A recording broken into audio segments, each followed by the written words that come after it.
આજે આપણે બનાવવાનો છે બીટનો હલવો. બીટનો હલવો બનાવવા માટે થોડાક બીટ લઈ લીધા છે અને છાલ ઉતારી અને એને ખમણવાનું ચાલુ કરી દીધા છે. ત્યાર પછી ખમણાઈ જાય એટલે આ રીતે બીટનો રસ કાઢી અને પાછી બાજુમાં નીચવી અને બાજુમાં મૂકતા જશું.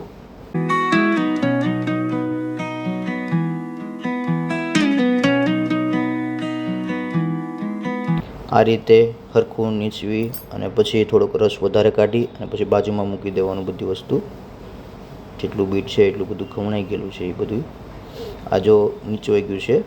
હજી થોડુંક બાકી છે એટલું નીચવી અને પછી આ રીતે બાજુમાં રાખી દઈશું બધું.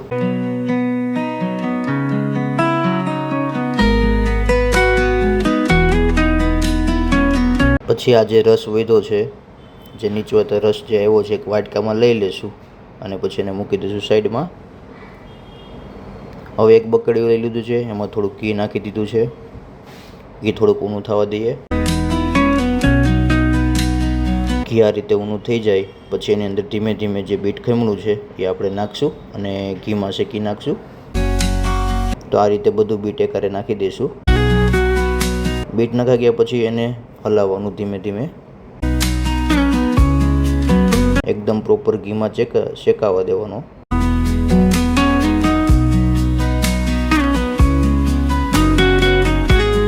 આ રીતે મસ્ત શેકાવા દેવાનો. જે રસ છે થોડો થોડો બળી જાય એટલે આ રીતે ધુવાળા નીકળવાના ચાલુ થઈ જશે.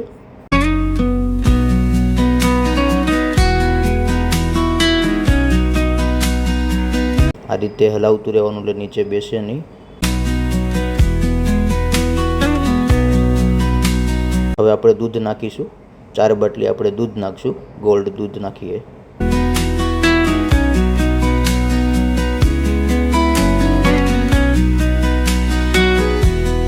દૂધ નાખતું સાથે સાથે થોડું થોડું હલાવતું જવાનું એટલે નીચે બેસી ન જાય.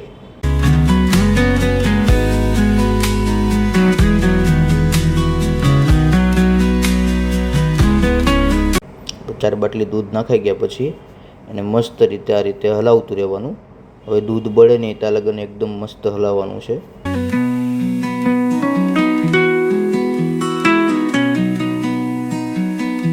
બીટ ઓલરેડી થોડાક ગળ્યા હોય જ છે અને આપણે ઉપરથી એની અંદર સાકર નાખી દીધી છે અને થોડોક એવો કલર નાખ્યો છે. અને આ રીતે ધીમે ધીમે એને હલાવતા રહેશું એટલે નીચે બેસે નહીં અને મસ્ત બને. આ રીતે એને હલાવતું જ રહેવાનું અને ફરતી બાજુ જે ચોઈટું હોય એને પાછું અંદર આમાં હલાવીને નાખી દેવાનું. આ રીતે મસ્ત ઉકળવા મળે નીચે જોવાનું કે કમ્પ્લીટ આપણો હલવો બની રહ્યો છે.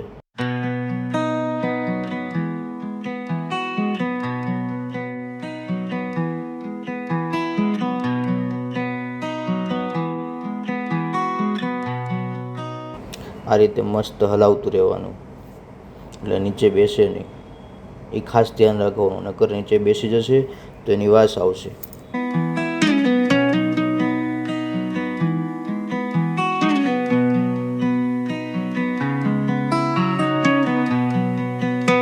જો એકદમ દૂધ બળી ગયું છે, એકદમ ઘાટો થઈ ગયો છે માવો. હવે આપણે એને ઘડીક વાર થોડાક ધીમા ગેસે એમને જરીક વાર હલાવશું અને પછી ગેસ નીચેથી ઉતારી લઈશું. આ જો આપણે ઉતારી લીધો છે ગેસેથી અને ફરતી બાજુ બકડી એમને આપણે એમ પાથરી દીધો છે એટલે થોડીક વાર મચામી જશે. પછી આપણે એક ડીશમાં થાળીની અંદર કાઢી લીધો છે હલવો. કાઢી અને મસ્ત મજાનો ઢેફલી પાડી દીધી છે. તો ચાલો બધાય ખાવા.